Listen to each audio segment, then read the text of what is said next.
Hi, it's Saturday morning, August the 13th. Welcome to That Saturday Show. I'm your host, Tom Dent. That Saturday Show brought to you every week by the Albuquerque Center for Peace and Justice, where we strive for a nonviolent world. Please come by, check us out, donate, go to our website, Albuquerque Center for Peace and Justice. A lot has been going on in the past couple of weeks. I'm sure you're all aware of the multiple killings of great Muslim men and representatives in our community. Apparently, they have caught the lead suspect in at least two of these cases. Of course, a lot of that will change between now and Wednesday, the 10th, when we're recording this, and Saturday, the 13th at 10 o'clock. On today's show, we're going to do a little expose on Steve Smotherman and the Legacy Church and how they've come a multiple amount of times in the last 10 years or so in crossing the boundary between religion and political speech. Now, I've been following Steve Smotherman and Legacy Church and Calvary Church and some of the mega churches in this town for over 10 years or more, probably at the same time that we all got involved in the consent decree and the DOJ and trying to stop APD from killing innocent people. You can see with Trump and the Dominionists and the born-agains, they're, what's the word for it? They're pretty much supporting white supremacy. And for example, just to start off, back in 2012, when Agent Orange, Donald Trump had his post-presidential rally at the Albuquerque Convention Center, both Steve Smotherman, the pastor of Legacy Church, and Skip Hertzig, the pastor of Calvary Church, introduced Mr. Trump.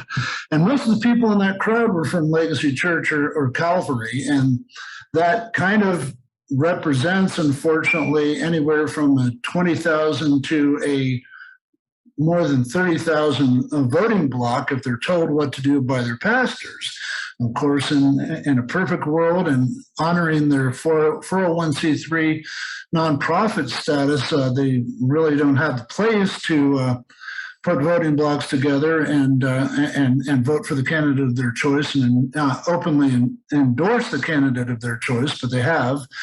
Mr. Smotherman, I guess, founded Legacy Church here in 2003. They have 6 different locations, including one in Edgewood. They took over the Robinson Pavilion in Rio Rancho, which kind of oversaw the Sol Rio ministry in Rio Rancho. And the pastor at that time was Dan Lewis, who's been president of the city council and ran against Tim Keller in one of the last mayoral races.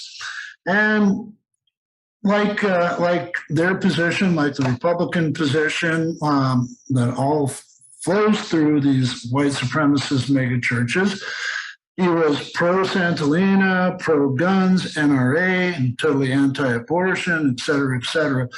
And you'll see in some of the videos that we're showing right now, and especially with this governor's race right now, about how he objected to Republican candidate for governor this year, Mark Ronchetti, in his initial abortion stance, and how he had a long conversation with Mr. Ronchetti and changed his stance about it. And you'll see that in the video coming up. You'll also see Mr. Smotherman strutting across the stage and going like, oh, you can get all the lawyers you want and you can complain about our nonprofit status, but there's no way you're going to take it away. But there's mounting evidence, and you'll see in this video that there's tons of evidence that he should have his nonprofit status and his tax-exempt status taken away from his church right now. You'll see in one video that proves that they were handing out sample ballots in Legacy Church with a candidate of their choice highlighted on their ballot. There's another incident that is not totally verified, but I've heard it from a number of different sources that they had sample ballots with a candidate of their choice highlighted in their pews right next to the Bible at one point. Before January 6th, there was a huge rally in Civic Plaza, which was an anti-masking rally where, they do the rhetoric. They call the governor the Wicked Witch of the North. They're totally anti-mask. Contrary to the DOH orders, they had Christmas ceremonies. They're only supposed to have 25% there, social distance, everything, but the whole place was packed, and there's video and testimony about that.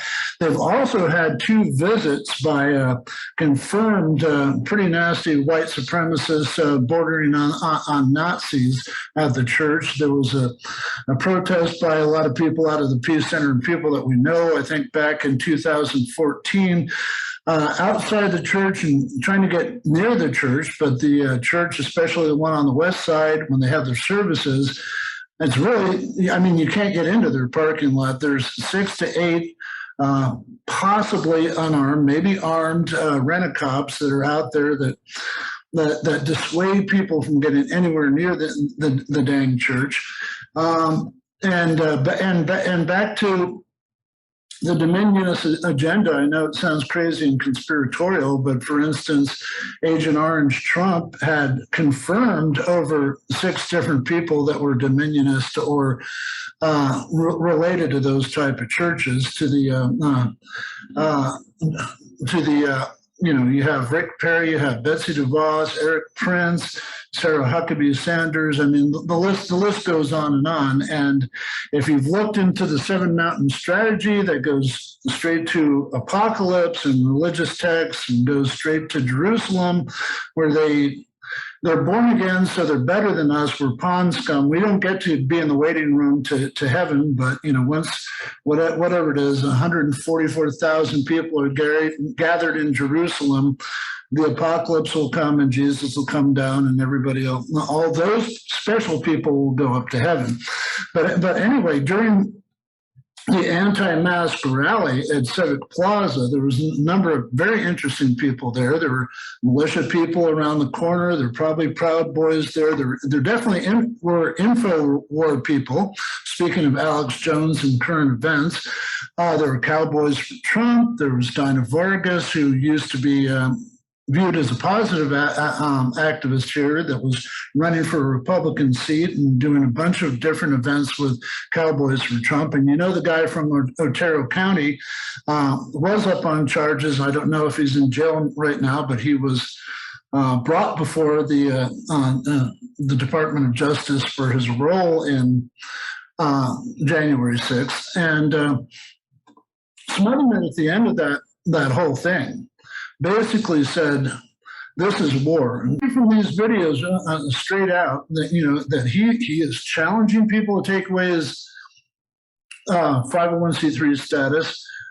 He is very cocky, and all these articles say, "Oh, this is pending further investigation," blah blah blah, and nothing seems to come of it. But remember, when Legacy Church was founded in 2003. It advertised itself as the cheapest, safest daycare, especially for first responders.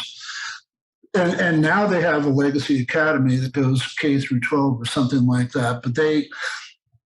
But when like the Don Juan D. Ornate protest, where the militia was there, Proud Boys were there, Stephen Baca shot Scott Williams 3 times in the back. The militia protected Baca. And there's a lot of people from Bernalillo County Police, APD, and people are going like, the cops and all these people know each other. Yeah, they all go to the same churches together, whether it's Calvary or Sagebrush or definitely Legacy. And Legacy has been spewing a lot of white supremacy and racial hate, echoing a lot of things that Agent Orange Rump, did in all his rallies and press conferences and stuff like that.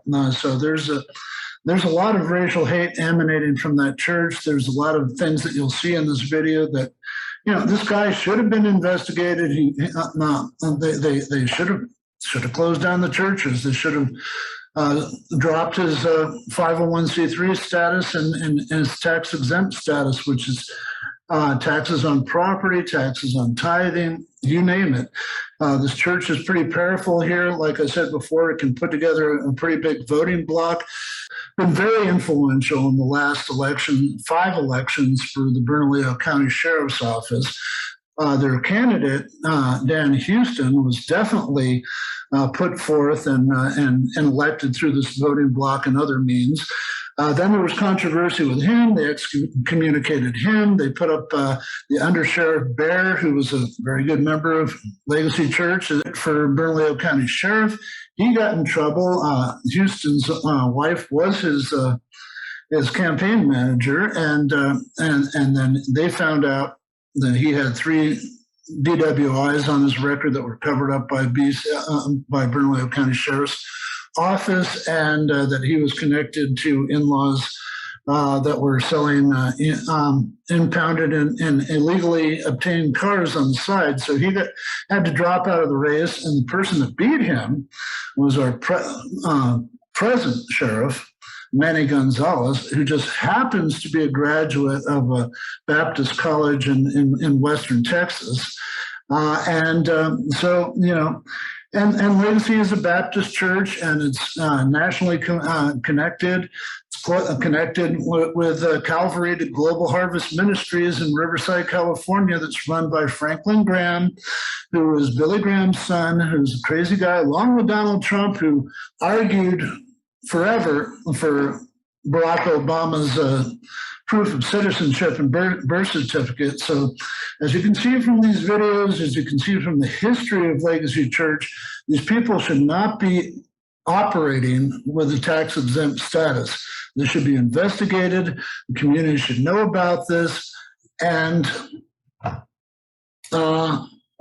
they should be brought to task. Was a match made in heaven. The Bernalillo County Sheriff and an Albuquerque megachurch that helped him get elected.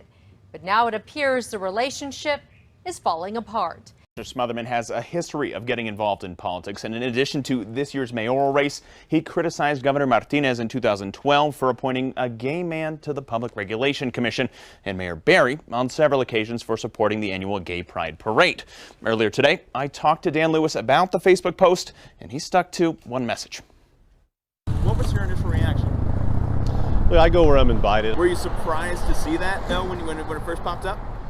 Yeah, again, I'm invited to all kinds of different organizations. Dan Lewis is facing criticism tonight after this social media post surfaced earlier this week from Pastor Steve Smotherman of Legacy Church. The post says, quote, "I wholeheartedly support Dan Lewis for mayor. He's the one true believer in the race and would never in any way support the homosexual agenda." He calls you the only candidate who wouldn't promote a homosexual agenda. Where would that have come from? Look, I go and I talk about crime and how we're going to fix crime. In 2014, Smotherman faced criticism for passing out sample ballots following a church service with names of certain candidates highlighted. Do you wish he had made that post?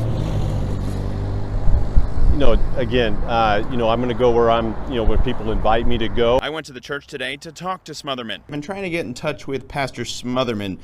Do you know how I might be able to get in touch with him? He hasn't been returning my calls. I actually don't. I mean, you could call the office and leave his assistant a message. Lewis says he and the pastor never talked about any homosexual agenda. What did you guys talk about? You mentioned, was it crime? Is that the focus? No, again, I go everywhere in this city to talk to people about what's on their minds. You're kind of tiptoeing around some of my questions here, it feels like. What were you talking about that day? We were, again, I was invited to come to the service. And just in the past hour or so, Pastor Smotherman has sent us a statement that reads, quote, "I stand behind Dan Lewis for mayor. I believe he'll treat everyone with kindness and respect and will serve the people of Albuquerque equally as he works to restore safety to our streets and improve education for our children." Dan Lewis is not running for pastor. He's running for mayor.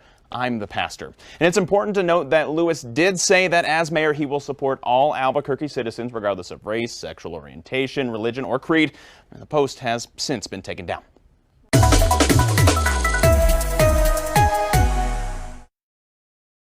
Target 7 told you about a pastor who endorsed a city council candidate at a church service, and in doing so, he may have violated tax code. Tonight, we're hearing from the candidate who's running for city council. Target 7's John Cardinale updates us. City Council candidate Lori Robertson says she and Legacy Church did nothing wrong when its pastor went on stage last week and encouraged parishioners to vote for her. Now, this comes after our legal expert tells us that if churches want to keep their nonprofit status, they could not endorse candidates. I'm encouraging us all. Listen, early voting is open now. Go vote till December 4th. Because we need people like her on the city council. Last week, Pastor Steve Smotherman endorsed Lori Robertson, a candidate in the city council runoff race. Robertson was sitting in the audience. Stand up, Lori, would you? Target 7 found out Legacy Church is a 501c3 nonprofit. IRS documents show nonprofits are not allowed to endorse candidates verbally or in writing if they want to be tax exempt, something our legal expert confirms. But under the IRS code, if they do that, then they lose their nonprofit status. And if they lose their nonprofit status, then the IRS taxes them on their donations like any other business. Robertson now tells us Smotherman was not telling people to go vote for her. He said, I personally would vote for her, but that's up to you. She will be in the lobby to answer any questions, and you can talk to her and find out if she's somebody you would like to vote for. So Lori's running. Its election is December 7th. She has a table in the foyer. She'll be out there to shake hands, answer questions. Robertson's opponent issued a statement after our story aired. You know, I would never set up an informational table for an election in a church lobby under any circumstances, because there is a separation of church and state, and churches are 501c3 nonprofits and should not be engaging in political discourse like that. Robertson tells us she has received no financial support from the church. Just because it's a religious institution doesn't mean they're second-class citizens that don't have rights and the opportunity to interact with candidates. We reached out to Legacy Church multiple times, and they didn't get back to us. For Target 7, I'm John Cardinale. And we are also in the process of reaching out to the IRS to get their response on this. So now, I voted. You know why I voted? Because I don't want that blood on my life. I don't want it on my hands. I don't want anything to do with it. And you know what, folks? We got to change our thinking on what it means to vote. You need to get registered to vote, and you need to vote. In fact, let me just stop right here. We have two choices in New Mexico. We have the Wicked Witch of the North, or you have Mark Ronchetti. Now, I'm going to say this publicly.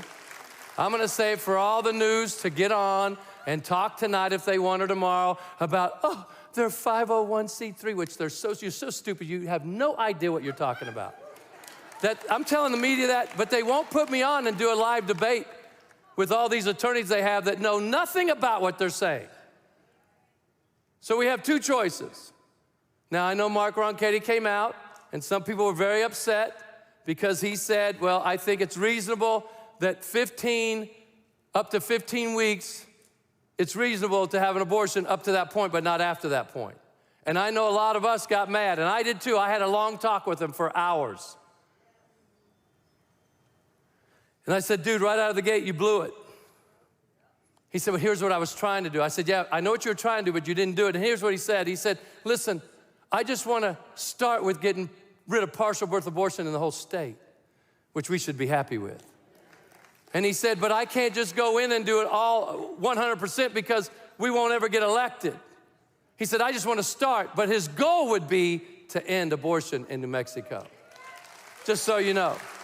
You say, how did I know that? Because I talked to him for hours. The Albuquerque Center for Peace and Justice has been serving the communities of Albuquerque for nearly 40 years.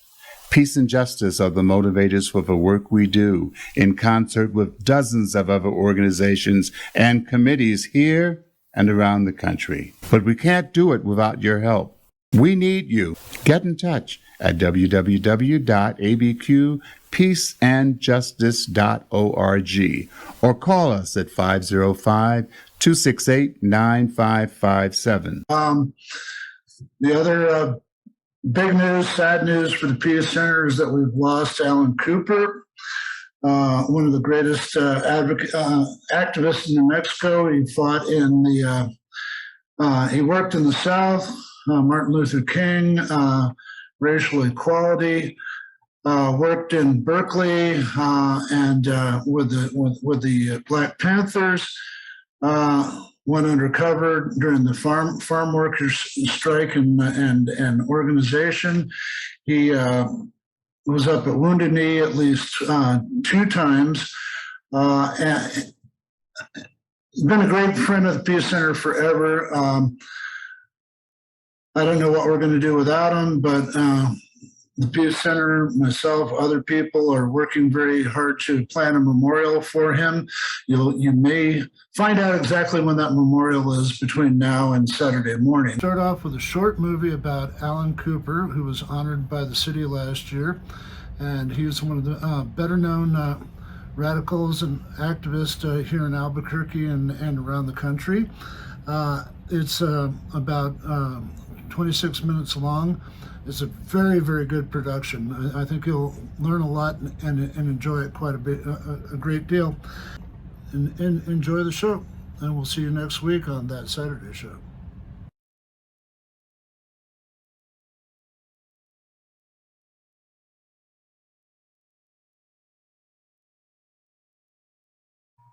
This year, on his 83rd birthday, the city of Albuquerque issued a proclamation honoring Alan Cooper as a fearless and courageous Albuquerque resident who has given his heart and soul to the movement in spite of institutional harassment and surveillance from all levels of government, imprisonment, loss of jobs, and other failed attempts to silence him.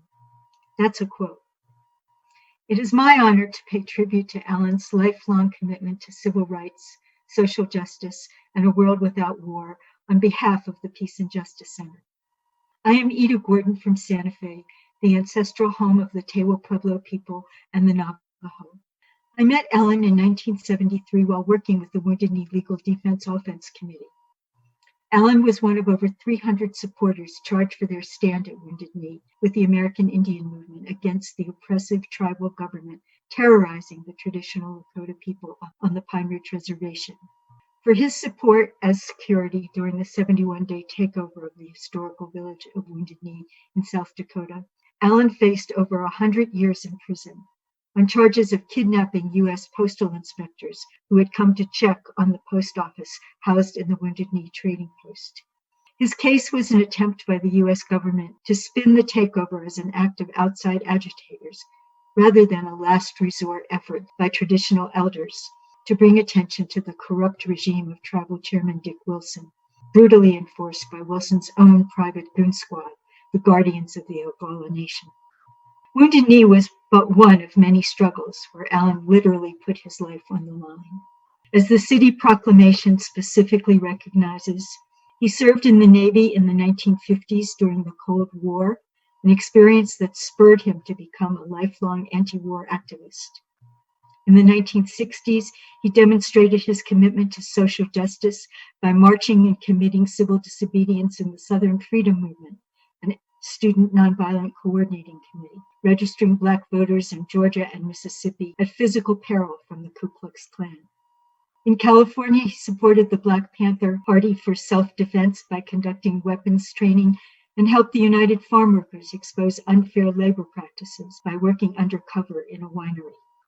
Since his stand with the American Indian movement at Wounded Knee in 1973, later discovered as a military war game run by the U.S. Joint Chiefs of Staff, he has shown up in solidarity with Native American demands for justice and treaty rights from Big Mountain, Arizona to Standing Rock, North Dakota.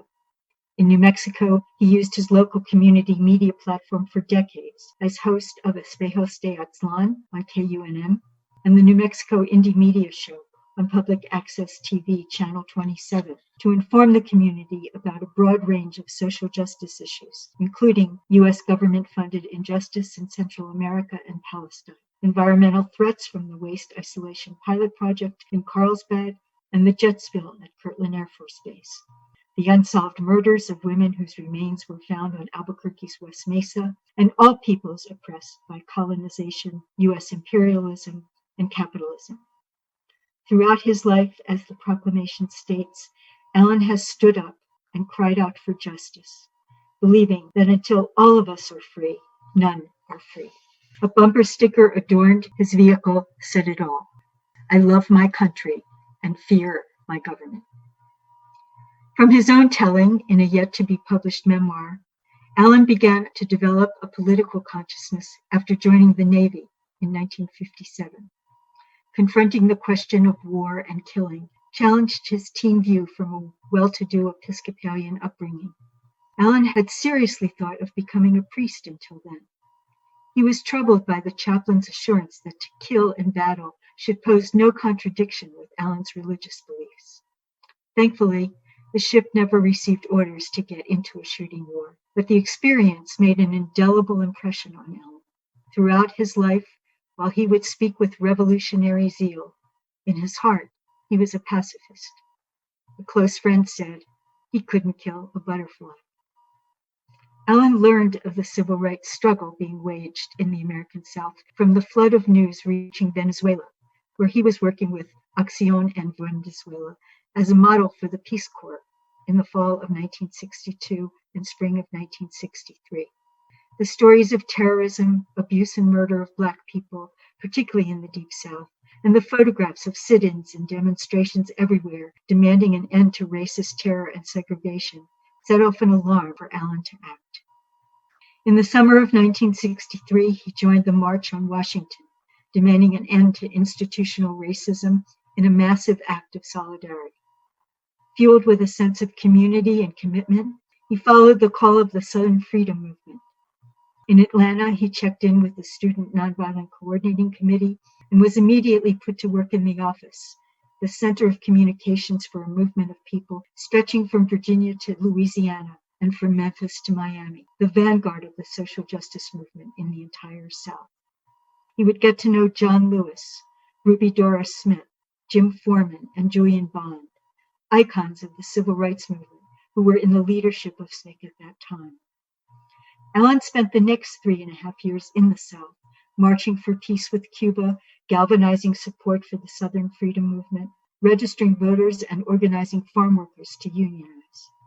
In the same period, the U.S. government had begun bombing North Vietnam. To Allen, the struggles against racist terrorism and to stop the Vietnam War were one and the same fight for justice, peace, and freedom.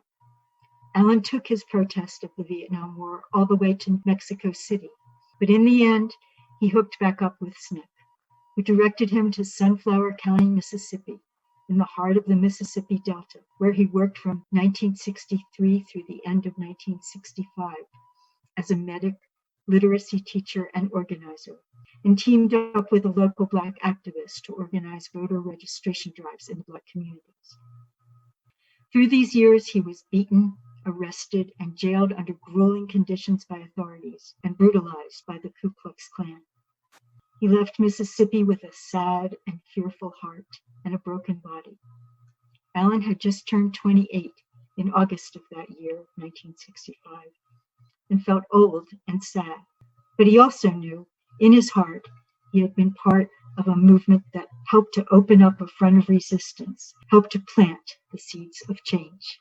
After a stint in New Mexico, monitoring Vista volunteers in Mora, Tierra Maria, and Chama over the winter of 65-66, he headed to California.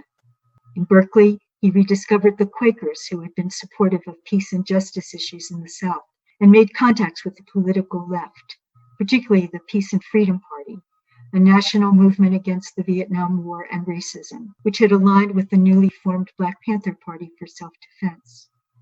Allen's credentials from Mississippi and SNCC gave him an opening with the Panthers, to the point that he was trusted to take some Panthers out to teach them how to shoot rifles, pistols, and shotguns in the hills outside of Sacramento.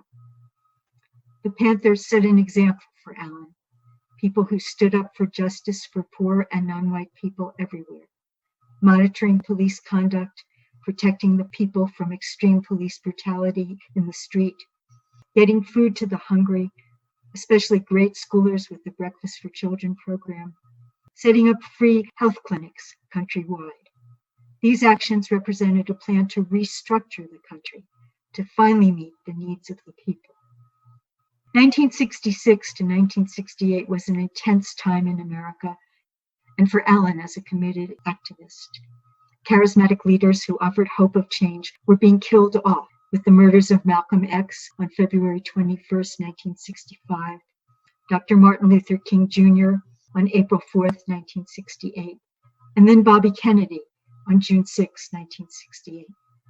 Around that period, Black Panthers, too, were being murdered with the connivance of the FBI under COINTELPRO, its so-called counterintelligence program, targeting political activists with a range of tactics from disinformation campaigns to lethal attacks by local, state, and federal police agencies.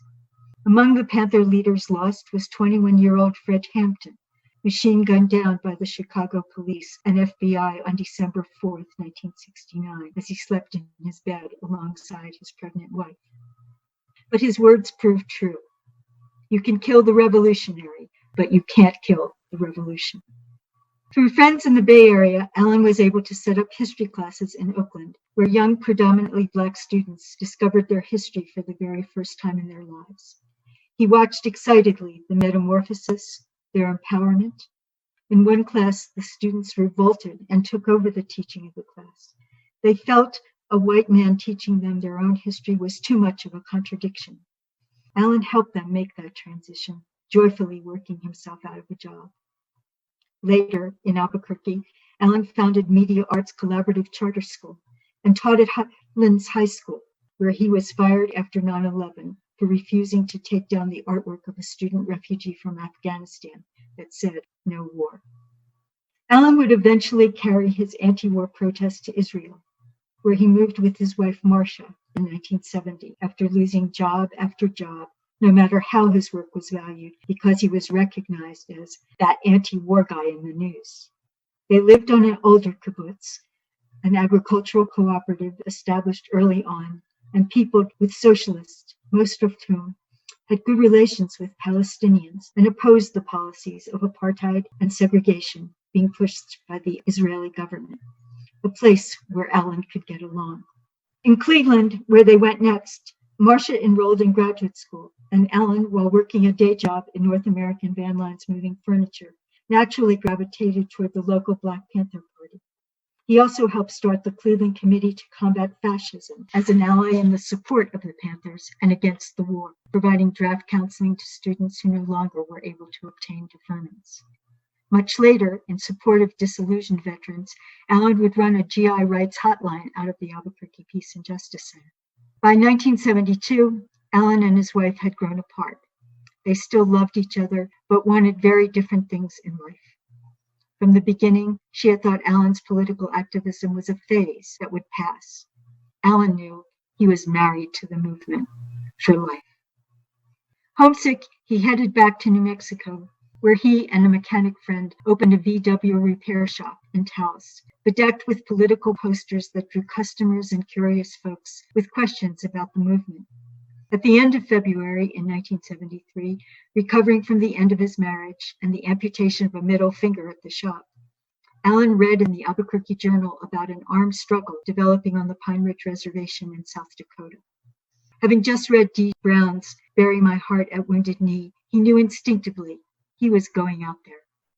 The opportunity soon came when he was approached by a group of Vietnam vets going to Wounded Knee. His answer was immediate: yes. After a tense welcome, Allen was assigned to security patrol, making rounds, monitoring FBI movement, and being enmeshed in firefights instigated by the agents in bunkers surrounding the perimeter of what AIM declared the independent Oglala Nation.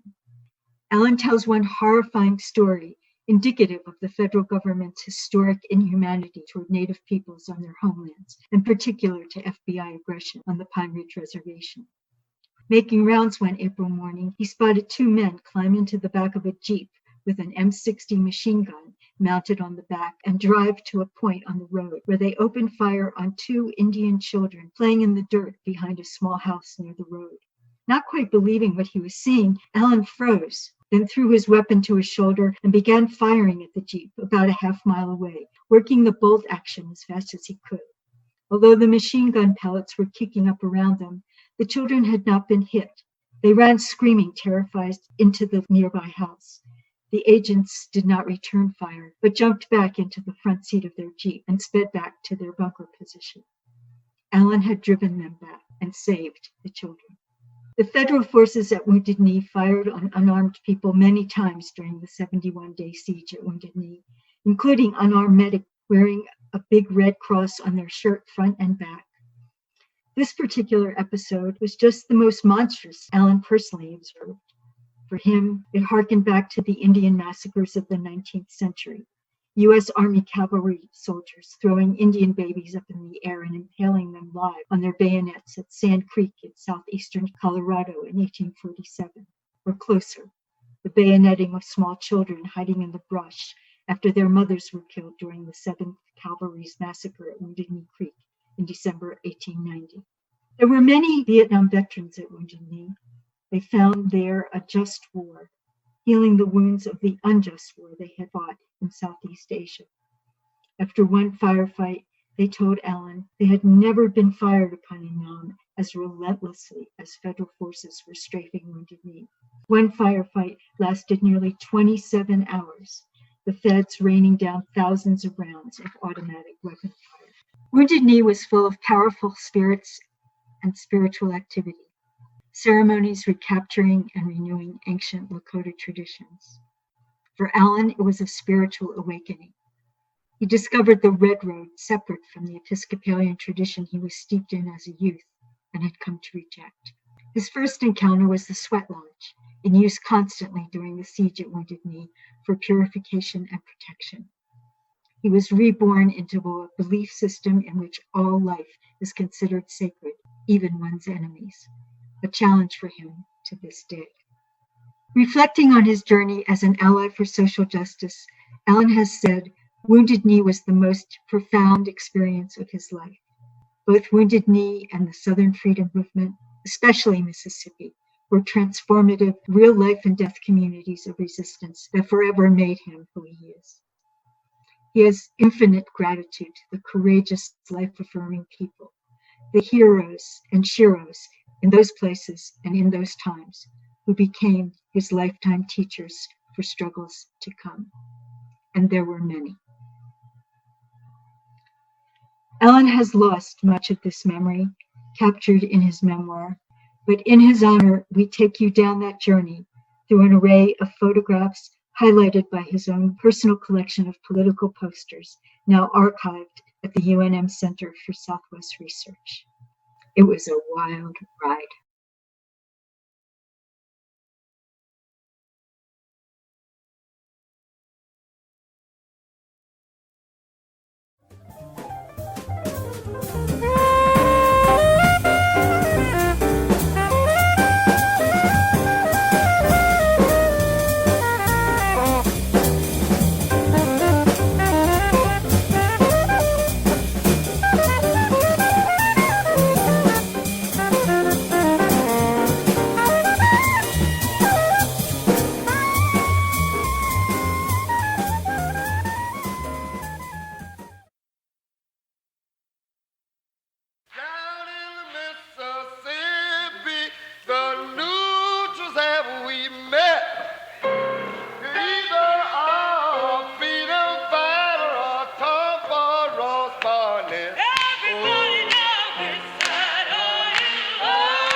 They say in Fulton County, no neutrals have we met.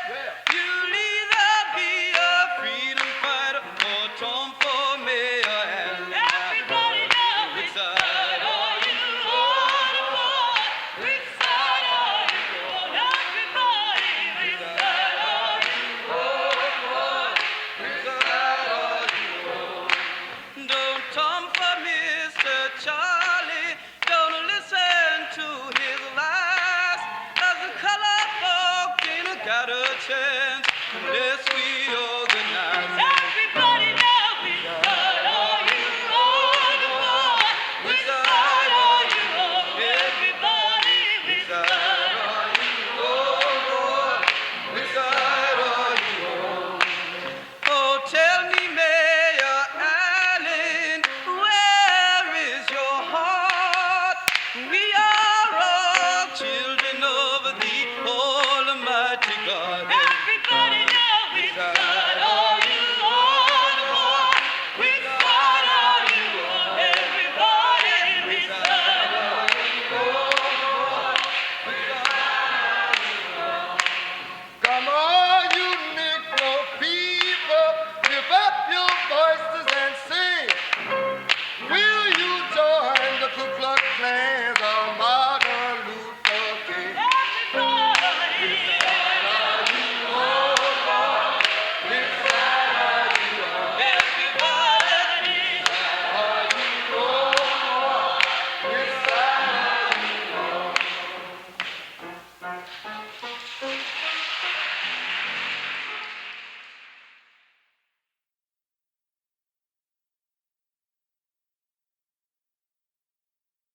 Be moved.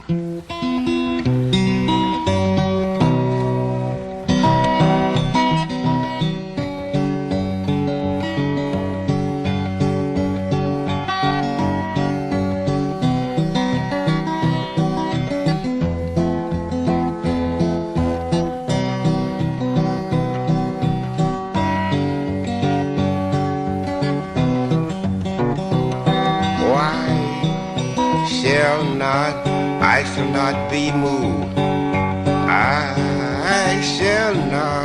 I shall not be moved, just like a tree planted by the water. I shall not be moved.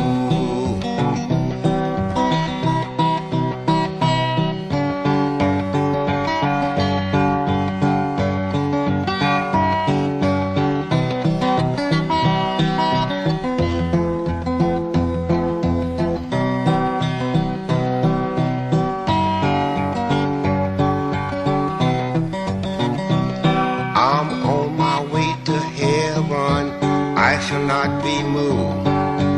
On my way to heaven, I shall not be moved, just like a tree planted by the water. I shall not be moved. Oh, I shall not be moved. I shall not be moved, just like a tree planted by the water. I shall not be moved. Oh, preacher, I shall not be moved. Oh, preacher, I shall not be moved, just like a tree planted by the water. I shall not be moved.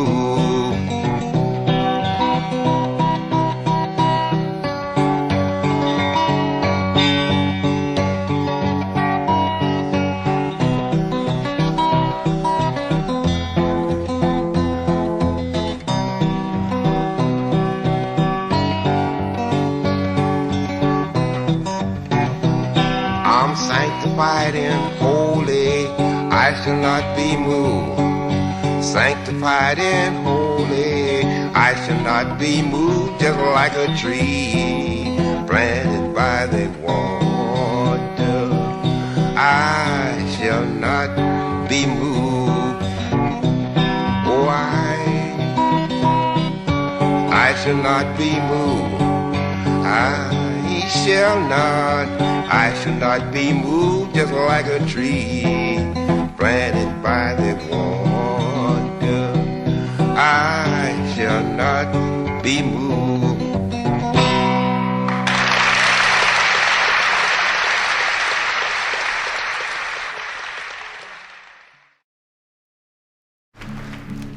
I can see a new day soon to be, when the storm clouds are all past and the sun shines on a world that is free. I can see a new world coming fast, when all men are brothers and hatred forgotten at last. I can see a new man standing tall, with his head high and his heart proud, and afraid of nothing at all. I can see a new day soon to be, when the storm clouds are all past and the sun shines on a world that is free.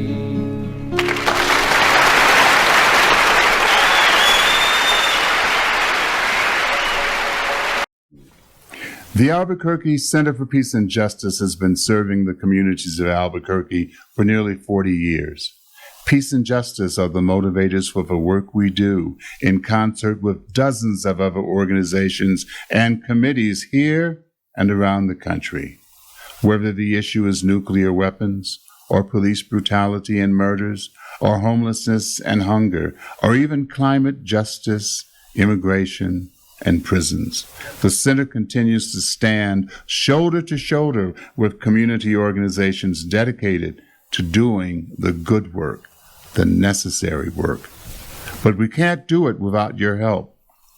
COVID didn't take a break, and we didn't either. And the financial cost of being strong advocates and providing assistance have not diminished. You can help us by becoming a member of the Peace and Justice Center for $40, or simply make a donation. You can also stop by the center and maybe purchase one of our popular yard signs to let your neighbors know where you stand on important social justice matters. We need you. Get in touch at www.abqpeaceandjustice.org or call us at 505-268-9557. Thank you for your support, and thank you for standing up for peace and justice. She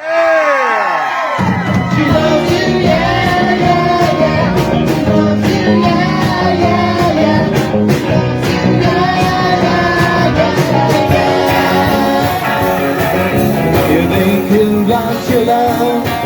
Well, it's only yesterday, yeah. It's who she's thinking of. She told me what to say, yeah. She said she loves you. Don't act like me now. She loves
be glad.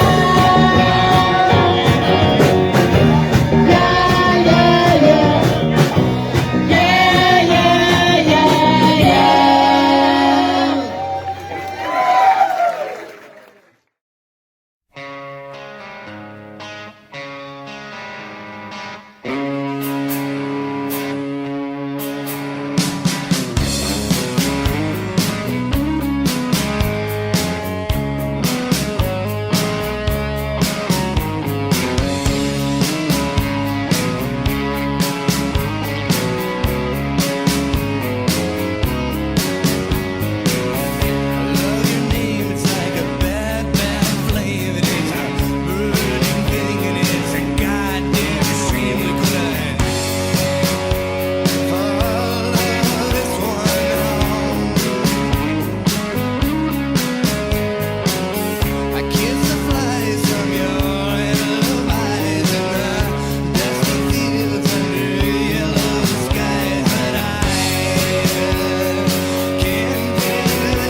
Until the next time, it's time to say goodbye. When you out here in the streets, keep it real 505. We love everybody, we just want to let you know. Thanks for tuning in to that Saturday show.